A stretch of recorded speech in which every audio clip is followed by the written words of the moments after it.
चाहते क्या है मुझसे सलार? मैं चाहता हूँ कि हम दोनों का झगड़ा खत्म हो जाए। हो गया झगड़ा खत्म? मोहब्बत तो तुम मुझसे करती है। फैमिली ओरिएंटेड और अच्छी इंसान होना मेरा जुर्म है। अगर तुम अच्छी औरत होती तो कल जो सितारा के साथ हुआ वो ना होता। सबके दिलों में नफरतें भरकर अब तफरी करने जा रही है। सितारा को तो अब ये लगने लगा है कि सालार उससे बिल्कुल भी मोहब्बत नहीं करता। उसने सिर्फ और सिर्फ बदला लेने के लिए और अपनी जिद पूरी करने के लिए सितारा से शादी की है।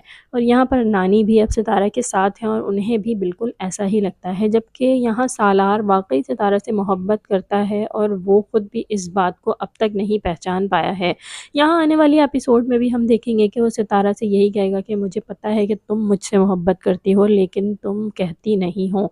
दूसरी जानिब सितारा से यही पूछेगी कि आखिर तुम चाहते क्या हो, तो वो जवाब में उससे यही कहेगा, मैं सिर्फ यही चाहता हूँ कि हमारे बीच ये जो भी गलतफहमियां हैं वो ख़त्म हो जाएं। और सितारा उसे जवाब में यही कहेगी कि तो समझो ख़त्म हो गई। और सितारा का रवैया सालार के साथ कुछ लिया दिया सही है, वो बहुत ज़्यादा ना उसे अहमियत देती है और ना ही अब उससे रूड रहती है, क्योंकि नानी ने उसे यही समझाया कि उसे डट कर सबसे मुकाबला करना है। यहाँ हम सालार के डैड की अगर बात करें तो सालार के डैड बहुत अच्छी तरह समझ चुके हैं कि यहाँ जो कुछ भी सितारा के साथ हुआ है वो उनकी अपनी वाइफ ने ही किया है।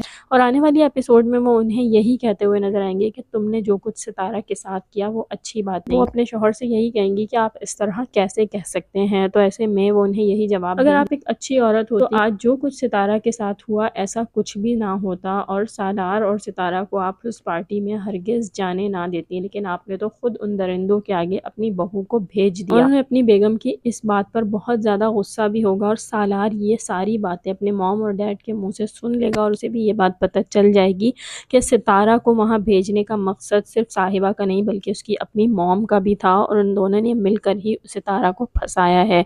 तो अब देखते हैं कि यहाँ पर सालार सितारा को कुछ समझा पाएगा या नहीं। सितारा फिर से यूनिवर्सिटी जाना शुरू कर देगी और सालार खुद उसे यूनिवर्सिटी छोड़कर भी आया करेगा। तो अब देखते हैं कि सितारा और सालार के आपस के ये मामला कब तक सेटल होते हैं, हो भी पाते हैं या नहीं। आप लोगों को क्या लगता है? सालार के जो डैड अब तक एक रोल प्ले करते हुए हमें नजर आ रहे हैं, बहुत ही अच्छे बनने की कोशिश कर रहे हैं, क्या ये वाकई अच्छे हो चुके हैं या फिर इनका भी कोई प्लान है? जल्दी से मुझे कमेंट करके बताएं और वीडियो को लाइक कीजिए, चैनल को सब्सक्राइब कीजिए। अल्लाह हाफिज।